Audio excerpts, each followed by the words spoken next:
everyone, welcome to LTR Struggling. Tonight I'm going to take a look at some of the points Myron Gaines provided in his recent How to Run Long-Term Game stream, specifically focusing on what carries over into marriage and what needs to be modified. So if you guys didn't check it out, it's well worth it. I'll leave it in the show notes below and the card above, so you can click on that and watch the full podcast. Very informational, and there's not a whole lot that needs to be tweaked, but I will go into some of the things where I either slightly disagree or things that need to be tweaked when marriage, because obviously you can't play the same type of game when you get into marriage that you can while you're still single. So let's get into this. His first, I'm going to call it point 0, is requirements before you get into a long-term relationship. Obviously, you're not going to get married before you've had that long-term relationship. So I'm going to go through that and see how that goes in. Ago, something like that. It was like my first live show that I did by myself, and I basically said 5 things you need to have in place before you even do an LTR, right? And the 5 things I said were: number 1, you need to be in shape. Number 2, you need to make $100,000 a year or more. Number 3, you need to have 6 months of savings in the bank. Number 4, you need to be at least 35 years old. And lastly, you need to have a lay count of 50. And the reason why I said that, just to recap, was because once you have these things in place as a man, you will be able to exert your boundaries on women, and then they will follow, lead, and respect you. Basically, those things that I just told you guys, those are the requirements to become what I call a entry-level high-value male. And okay, so those are his 5 things. The first one, be in shape. Obviously, this one carries into marriage. This one's very important. Many guys get married, have kids, and develop the dad bod. I know, I was one of them. Getting into the gym it gets a lot more difficult once you have kids, especially. Before my wife and I had our sons, I would spend 2 to 3 hours in the gym when I got off work, because she worked at a car dealership, so she was usually working late nights. So I had plenty of time. Get off work at 5 o'clock, hit the gym, get home around 7, make some dinner. By the time she got home at around 11, there's leftover food for her. I've already got my workout, and I'm ready to close down the evening. That became a lot more difficult when we had kids and she was no longer working. I couldn't go to the gym right after work and spend 2 hours there. So you have to find another way to maintain your fitness when you can't spend that much time at the gym. So personally, and I might do another video on this, I went back to my roots and started doing calisthenics again. And like I said, I may do a video explaining how to get into that and how you can, how to start burning some fat, get in better shape, and without ever leaving your house with very little equipment.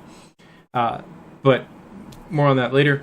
And the key is, if you let yourself get out of shape, you need to start getting in shape immediately. If you're married, that is the number one thing you can do to help bring the desire back to your wife. Is if she sees you getting in shape,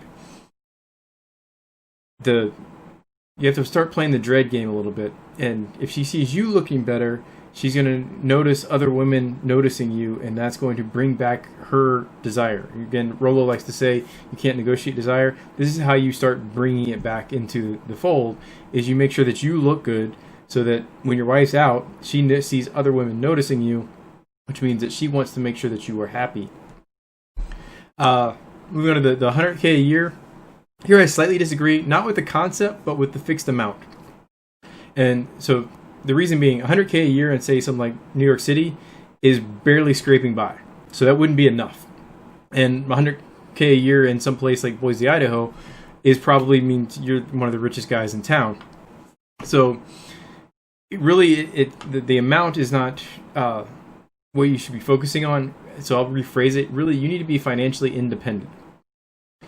And it would be great if you've already reached critical mass. And for those of you who aren't into finances, critical mass is when your investment income pays all of your expenses, and your work, your job, your side hustles, all that stuff, that money is your play money. If you can reach that point before you get into a long-term relationship and marriage, it will make your life a lot easier. Most of the time, that's not possible, though. Just given the amount of time that you have to spend to get to there. So that's what you should be striving for. But obviously, the closer you get, the better. Again, it's not required. Really, you want to have no debt, carrying debt into a marriage makes your life a lot more difficult.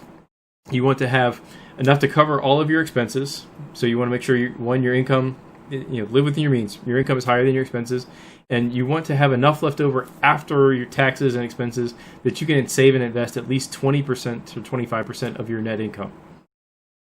So if you're making $1,000 a year, you want to be able to save, or $1,000 a month rather, you want to save $250 of that, and that's your take home. So if your take home is $1,000, you want to save $250, and then the rest of it covers all your expenses. If you're able to do that, you're in pretty good shape. It's not as sexy as a fixed number that Myron gives, but it gives you a better understanding of really what you're shooting for. So if you can get to that situation, again, where you have no debt and you're making enough to cover all your expenses and save 25% of your income, then you're in good shape. The 6 months of savings, I do agree with this one. I would actually argue that you probably want to have it, closer to a year, but 6 months is a good start. The ones that I start disagreeing with more, at least 35, it's not so much the concept, but the specific number. You want to be approaching you want to be on the rise. You want to be approaching your peak sexual market value. So some guys that might be closer to 30 when they start reaching it, especially if you're in the tech world and you're making a lot of money. Others, it might be closer to 40 where you got to let your stuff ride. But the key is to realize your worth and realize your worth in relationship to the women you're dating. If you're, approaching 40 and you've been taking care of yourself, you're in good shape, you've got your money taken care of, and you're trying to get with 22, 23-year-olds, realize you're both at your peaks. So that'll work. At the same time, if you're trying to get with a 32-year-old who's let herself go, what are you doing? So just keep in mind where you are in relationship to your sexual market value and their sexual market value. The body count of at least 50. The point here is to reinforce the abundance mindset and reduce your focus on bedroom fun, so that you're not trying to jump in too seriously because you've had a bunch of bedroom fun. So it's not whatever. If you're getting bedroom fun from any girl you won't fall into a trap of trying to lock down a girl because she was good in the sack once. I don't agree that you need to get a high body count to do that, though. Rather, you should have been spinning plates long enough to develop that abundance mindset. So if you've been spinning plates for since you were 25 and you're now 32, that's 7 years of spinning plates. Yeah, you may have a body count of 10, 20, 30. That's fine. As long as you've developed that abundance mindset, that's really what you want to do. You're trying to avoid getting one-itis or talking about soulmate stuff, that kind of stuff. If you're still having that mindset, you're not ready yet. So once you develop that abundance mindset where if the girls start misbehaving, you're like, all right, well, yeah, obviously you're not ready for long-term relationship, so you move on to the next one. Obviously, if you're not in a long-term relationship, then you're not going to be considering marriage. So there's that. The key there, though, is again, make sure that you are spinning plates for a while before you consider a long-term relationship, and obviously you can stay in a long-term relationship for a significant amount of time before you consider marriage. All right, so I'm going to jump to his actual main points of the video now. So we're going to jump down to here. To number 1. Round 1, fight. Love the Rain needs to sponsor me. Anyway, it's pretty good, by the way. It's Lemon HD for those that are wondering. It's pretty good. Number 1, guys. No cohabitation, man. Knowing what you guys are saying. Oh, well, Donovan cohabitates and Ryan cohabitates. Oh, no. Those guys are so advanced, man, that it doesn't really matter. All right, so obviously, no cohabitation doesn't work in marriage. You're not going to find too many wives. You're like, yeah, all right, so we're going to have separate houses. Doesn't really work. So the point of when you're in a long-term relationship but not married, of keeping the no cohabitation, is to keep the value of your time using scarcity, and also to play on her competition anxiety using dread effectively.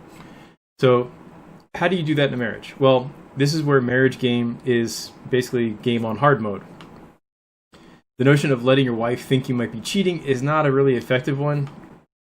Note that having her know that you could cheat if you wanted to is, but you don't want to verbally say that. This goes back to the if she sees other women noticing you, that's what you're looking for. You're not looking for overtly telling her, well, I could get with a girl, if really wanted to. No.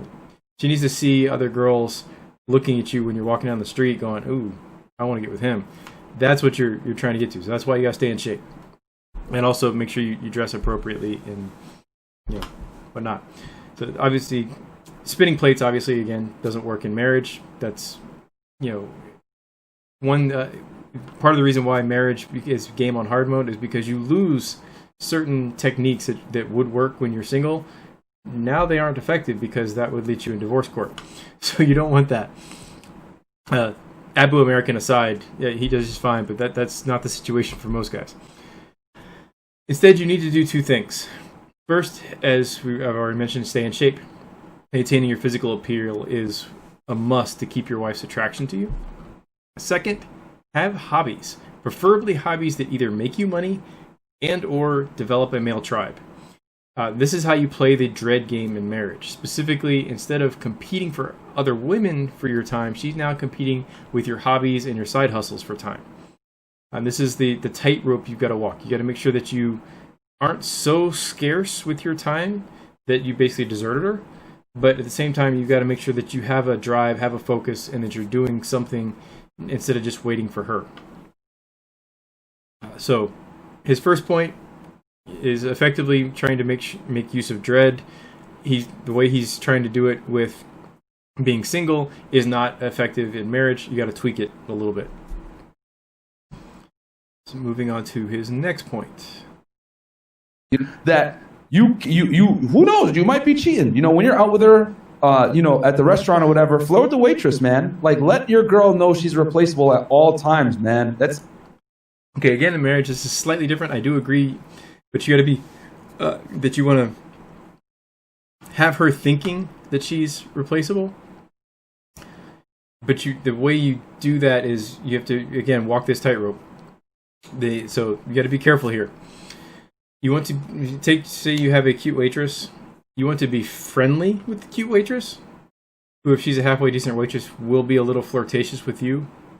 But don't overtly hit on her in front of your wife. That's a big no. You gotta remember, women want to be with the guy that other guys want to be, and other girls rather want to be with.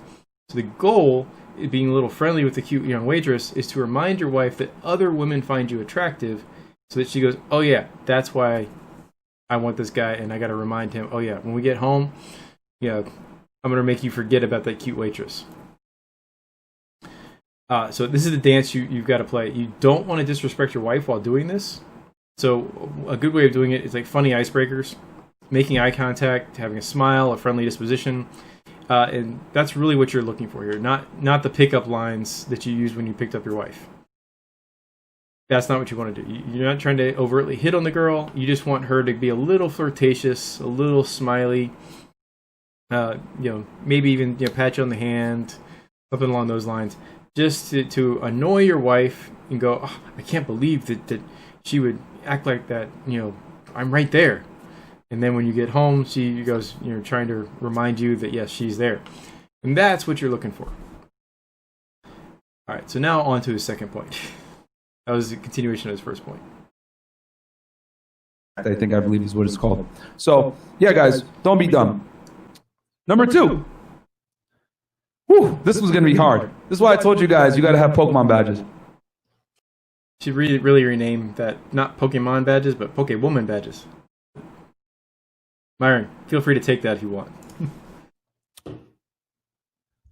You're basically going to have to tell your girl she can't be on social media. Yeah, I know what you got. Wait, what? Hold on. All right, so this one gets trickier if you haven't set that rule up before you're married. Donovan Sharp goes into details about why this rule should exist for an inclusive relationship, but the short version is that it removes the easy access to beta orbiters and attention that she's looking for and limits the temptation to cheat. And while I agree with the goal, if you're already married, you're limited as to how well you're going to be able to enforce this, out of the blue.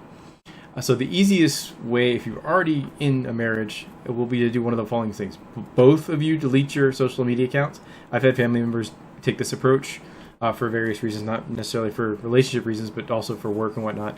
And frankly, I've been tempted to delete my Facebook for the same reason. It's a lot of junk, and nothing good comes of your boss scrounging around your Facebook and finding things that they can just fire you over.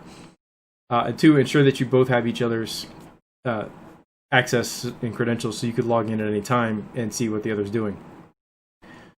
With that said, increasing your value, like increasing your financial resources to keep yourself in shape, you can mitigate the problems that this is trying to deal with, specifically with the cheating and the attention from beta orbitals for the most part. If she's happy, and you're the guy that other girls want to be with and other guys want to be still, then the temptation and her hypergamous attitude is not really going to kick in. So you just got to be really careful about how you approach this. If you are going to go down this road after you're already entered the marriage, you're likely going to have to both delete your accounts. So keep that in mind. And like I said, Myron, if you want to take the Pokewoman badges line instead of Pokemon, feel free. Okay, with that said, so we're on to number 3. So just to recap, guys, 5 things you need in place to have a successful LTR. Number 1, no cohabitation. Number 2, you got to get her off social media. Okay? Those are the 2 things you need in place. Now we're on to number 3. Okay? Round 3. Fight. Woo! Once again, like I tell you guys, no, you need the Pokemon badges. No girls' nights out, man. All right, I'm going to caveat this one a little bit. No girls' night out to clubs and bars. You will, especially if you end up having kids, want your wife to go out with other married women or other girls who are in long-term relationships from time to time. This is for your sanity as well as hers. The key is that the woman should be hanging out with, should also be in stable relationships so that they're not, trying to encourage them to go to bars and whatnot. And they're not going to clubs and bar hopping. So typically this would be like them going to like a wine tasting or going to a spa. One way you can actually do this is actually to have your buddies all buy your wives like a gift certificate to a spa day or a Groupon. Do people still do Groupon? To a spa. So they can all go at the same time. They can get their nails done or whatnot and have that girl time. That is so that you get her out of the house, get her away from you. It allows you to have some alone time, allows her to have some time away from the kids. And this usually will relax her and make her a little more open to some extracurricular activities when she gets home. I do agree that you don't want her going out to clubs and bars. If she goes out and gets drunk, that's an invitation for I was drunk, he was cute, one thing led to another. And if you watch Strong Successful Male, that channel, you'll see he's got a ton of stories where he reads where that's what happens. The guy let his wife go out to, drinks after work or a work function where there's drinking. Anything where there's alcohol and guys and girls mixing, especially in a dance type atmosphere, you're asking for trouble. So I completely agree with that. However, like I said, you do want your wife to go out with other girls from time to time. Just make sure that where they're going and what they're doing is the right things. All right, so A lot of girls, when they go out at night, they feel that it's disrespect when they have to pay a cover or pay for drinks or anything like that. Because girls know deep down that the club needs them to be able to pull guys in. So if a girl has to pay her own cover, actually you guys want to know when a girl realizes that she's hit the wall or she's not what she used to be as far as looks? When she starts having to pay her own way in a club, that's when she realizes, oh man, I need to get married. This is not fun. You know what I'm saying? Like when she has to start paying her own way through a nightclub like a guy does and gets the nightlife experience from a male perspective where it actually costs money, That is one of the hardest and first ways a girl starts to realize she's hitting the wall and her looks are starting to decline. And then that's when she starts angling for relationships. When nightlife doesn't appreciate her the same way it did 10 years ago when she was 21. Now she's 31. So, knowing. So this is actually when the woman has realized she's already run headfirst into the wall. And I'll get into this in a little bit because there is a question that he answers afterwards. And I disagree with his description of the wall. But Donovan's favorite whipping girl, Amy Horton, is a great example of this, where when you go to the club and you're having to pay your own way, suddenly as a woman who is used to being led into the club and having guys buy them drinks, and suddenly you're having no guys are buying you drinks, you have to buy your own. That's not when she realizes that her looks are down. That's when she realizes she's no longer able to compete. She's already smacked into the wall. She's not running into the wall. She's already smacked head and first into it.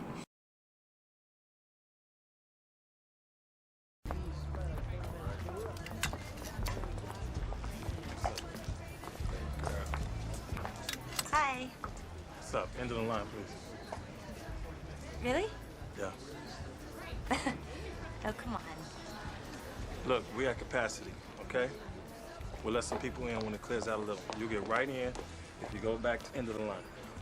We come here all the time. It's not a big deal. It doesn't really look that crowded in there. Hey, look, I don't make the rules. Please. No. Hey, what's up, shorty? What's up, pretty girls? See y'all when y'all get out. Watch yourself. What was that? What the fuck was that? It is what it is, sweetie. Now, can you step to the back, please? You don't need to call me sweetie. Yeah, maybe you should listen no, to you your don't friend. Uh, need to call me sweetie. So that whole scene, she's trying to get into a club. The club bouncer's like, yeah, can't let you in. You got to get in line. And then, some 22-year-old girls come in and they're let right in. She's now realizing, what the hell, I can't compete. And that's what he's talking about here. So let's move on to his next point.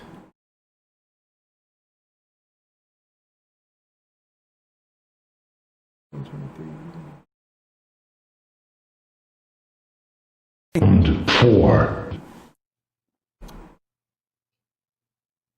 You need to have boundaries that you're comfortable with having, right? That you're comfortable exerting at the expense of losing your girl. Woo! Man. We live in a marketplace nowadays where a lot of guys are scared to lose their women, bro. Like they're just scared to lose their girl. Straight up. They will sit there and tolerate extremely bad behavior from their woman because they don't want to lose that sexual access. Okay? And let's keep it a stack, man. The reason why so many guys tolerate bad behavior from women is because they can't get other girls. If you knew that you could replace your girl like that, how would you act? You'd act a lot different, right? As they would say, acting brand new. Yeah, I am acting brand new because I'm about to get a brand new chick because you disrespecting right now. You know what I'm saying? And quite frankly, guys, I hate to say it, but women only respect men that can replace them immediately. You understand? All right, so here he's hitting on the abundance mindset you have to get to. But this one is tricky, especially in marriage. The point is completely valid. However, if you're already married, and especially if you already have kids, you can't jump straight into this. You're going to have to build the congruency for this slowly to get to this point. If you haven't been married all that long and you don't have kids, you might be able to bail without too much financial impact if you're not able to reestablish your boundaries where you want them. However, if you have been married a while and or have kids, you've really got to do the cost-benefit analysis because it'll be expensive for years if she decides to leave when you set these boundaries. In those cases, you need to start small and work towards the boundaries you should have set before you got married. So, again, you're not going to be able to do this overnight in a marriage. If you didn't set the boundaries when you started the relationship or when you started the marriage, you're going to have to kind of build up to it, which start small and work towards it.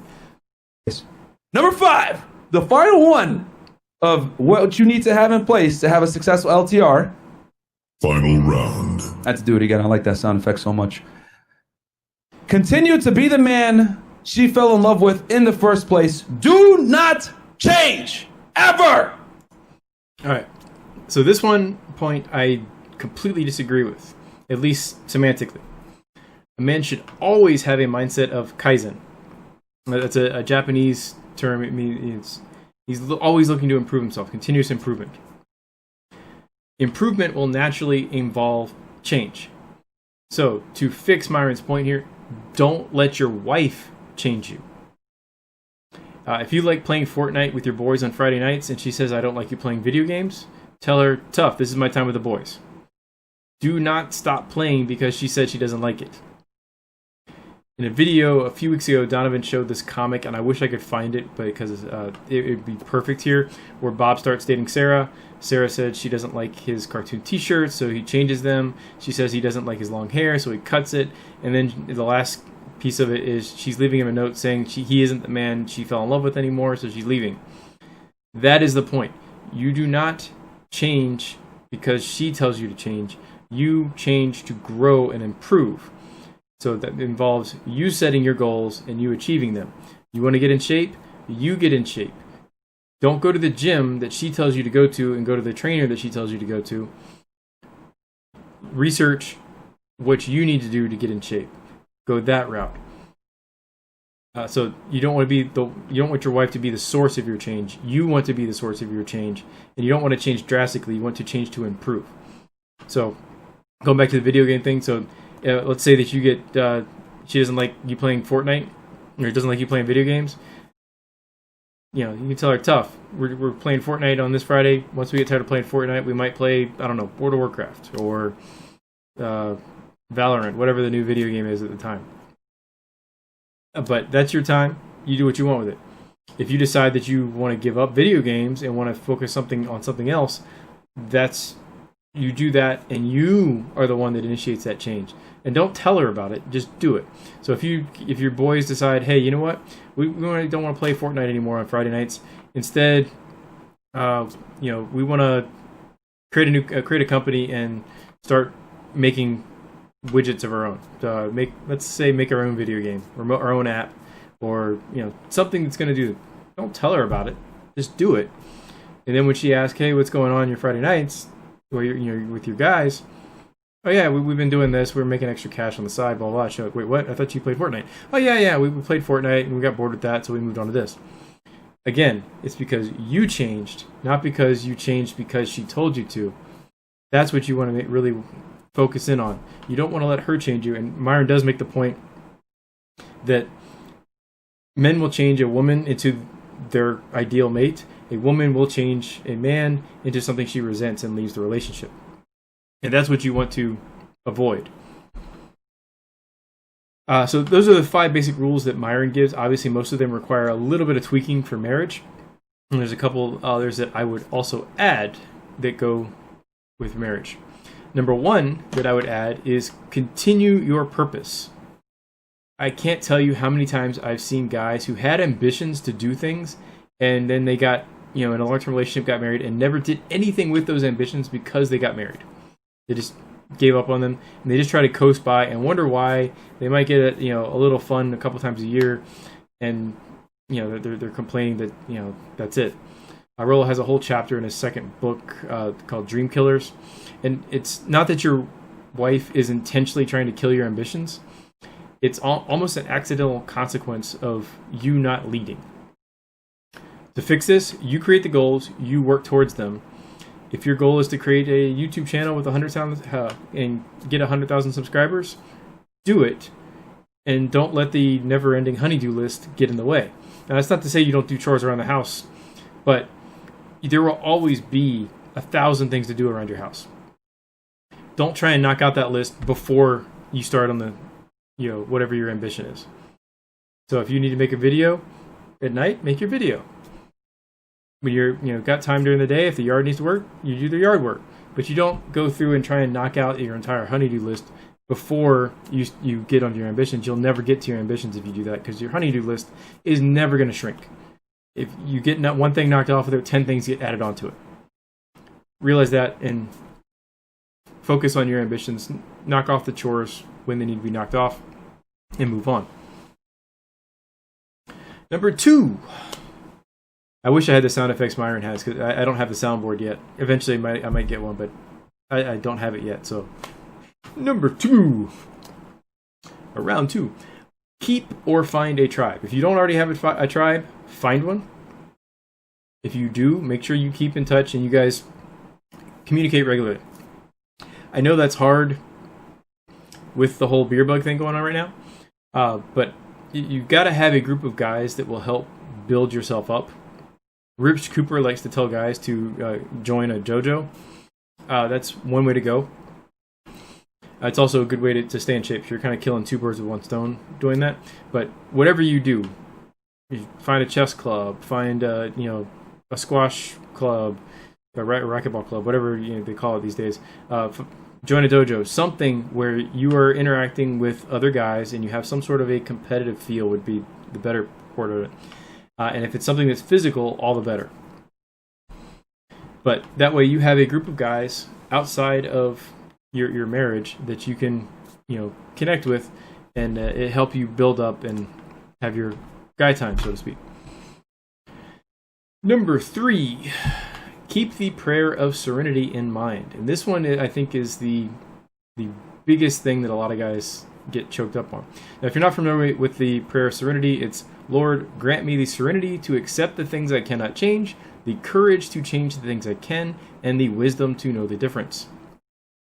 In short, don't spend your energy on things you can't change or can't change yet. Focus on the things you can make an impact on. So I'm going to take it into politics here just for a second. Don't try and convince all your friends to vote one way or the other. You're not going to convince anybody. You're just going to make a whole bunch of people mad. You just focus in on educating yourself about the best decision you can make. If somebody asks you a question, you can give your opinion, but don't blast your opinion out there and go on everybody's thing, and every time they post one way or the other, try and start an argument. You're not going to get anywhere. Trust me. I did this years ago. I used to enjoy political debates on Facebook. But these days, it just quickly degrades into name-calling and whatnot, and nobody really learns anything or changes anybody's mind. You just end up hating each other. So don't do that. But in a relationship aspect, suppose your wife's a slob, you're not going to change her nature. However, if you focus on improving yourself, the possibility of losing you will cause the dread that might force her to change and remove the things that would make her less appealing. So if you're in good shape and your finances are great, and she sees that other women want you, she's going to kind of toe the line, going, all right, wait a minute, I need to make sure that all my I's are dotted and T's crossed, because my man's a high value man, and I want to keep him around. So that's what you want to make sure you can change. You can change yourself. You can't change somebody else. You can't force her to do things you want. What you can do is make sure that you are the best person you can be, so that she wants to do the right things for you.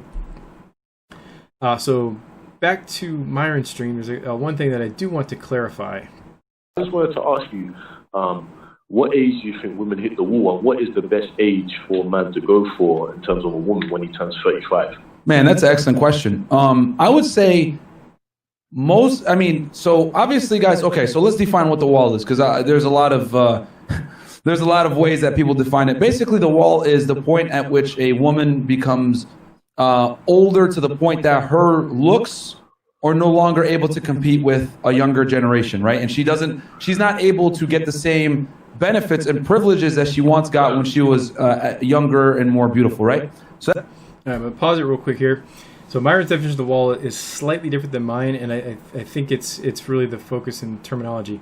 But just for clarity here, it's not when she can't compete, physically. It's when she realizes she cannot compete. It's a mental thing. It's all in her head. So with the men that she was trying to get attention with before, she used to get attention from all the time. Now she realizes, wait a minute, I'm not getting the attention, and I'm having to fight harder to get that attention. And that epiphany phase is really what she's realizing is, oh my God, something's up. I'm having to work harder for that. It's all in her head. It's mental.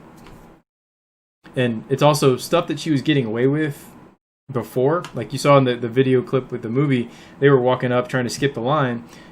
she might have been able to get away with that in her 20s. If she's in her late 30s, they're not letting her get away with that. So once she gives up on the notion that she can get away with her bad behavior, she realizes she's smacked into the wall. And this is not a physical thing for women. It's a mental one, where they smack into the wall. They realize, oh my God, I can't compete, and they could still look pretty good. Like I said in the video, she's an actress. She's again, that's a movie, but she still looks pretty good. She is getting smacked with the face that she can't compete with, girls that in their mid 20s. That's typically when a woman hits the wall. That number varies from woman to woman. You know what I'm saying? Like some girls go to the gym, they train, they abstain from alcohol, they sleep well, they eat well, etc., and that pushes the clock back. They're able to look. They're basically able to maintain their beauty for longer. But on a balance of probabilities, man, I would say if you were going to average it out of when a girl is not going to be able to, leverage her sexuality to the same degree, I would say once she hits early 30s for most girls, that's when the decline begins. You know what I'm saying? Or even the late 20s for some. But that's when the decline begins, and then they're not going to be able to compete with the younger women. You know what I mean? And that's typically when they want to settle down, when they want to get a boyfriend, etc. I just said earlier, right? Like a one telltale sign for a girl that she's hitting the wall is when she's not able to get into clubs for free anymore, when she has to pay for drinks, etc. That's a very honest indicator that Father Time is here to collect, baby. Yeah, that's when they get smacked in the face with the fact that it's usually, again, it's not a physical thing, it's a mental thing. That's when they're like, oh gosh, everything's changed. So I would say that's when women tend to hit they start to decline a bit. But what was your other question? Your other question is, when should guys look for a relationship, or what? That was your first question. What age should a guy go for in terms of a woman? How old should she be? Bro, honestly, I hate to say it like this, but the younger the better. Somewhere between 18, 19, 20 to 22, 23 is probably the best because, and the reason why I say that, guys. All right, so he does give a reason, but I'm going to disagree here. Granted, I'm about 10 years out of the game at this point, so but you don't want to try and get into a long-term relationship or marry a woman who is either approaching her party years or is in her party years. The age range you really want to look for in a long-term relationship and the possibility of marriage is somebody who's coming out of that. And the reason for that, especially if they're in their epiphany phase, the reason for that is they realize that they can't compete, so they're going to be trying to lock you down. So they're not going to be trying to, continue on the carousel. Largely because they realize that they can't compete with the women, so they if they continue riding the carousel, they're just going to get run into the ground. The reason I disagree with Myron's "the younger the better" assertion is that it increases the likelihood of her regressing into her party years later in life as she has the feeling of missing out. Rollo, in his second book, actually just has a whole sub-chapter on that where girls skip over their party years. Then later on, after they've had their kids and whatnot, if they've kept themselves in pretty good shape, then they may regress into that, going, oh my God, I missed out. All my friends had all this fun. I didn't have that fun. And then you see them jumping and trying to get into the cougar status. You see that a little bit with the other video I did on the mother who jumped onto OnlyFans. If you want to spin plates, the age range that Myron gives is perfect. Girls in that range will fall all over themselves to do, as Coach Greg Adams likes to call it, monkey double backflips for a high-value guy. But if you're looking for a long-term relationship or marriage, you want to wait until they've started to reach that epiphany phase, because that's when they're not going to try and continue riding the carousel. And that's all I have for tonight, guys. Overall, I thought Myron provided a lot of good insight, but for those of you who are already married or getting ready to get married, you realize you're going to need to tweak some of the things since you're playing a game on a different, higher difficulty level. So with that, have a great night. See you next time.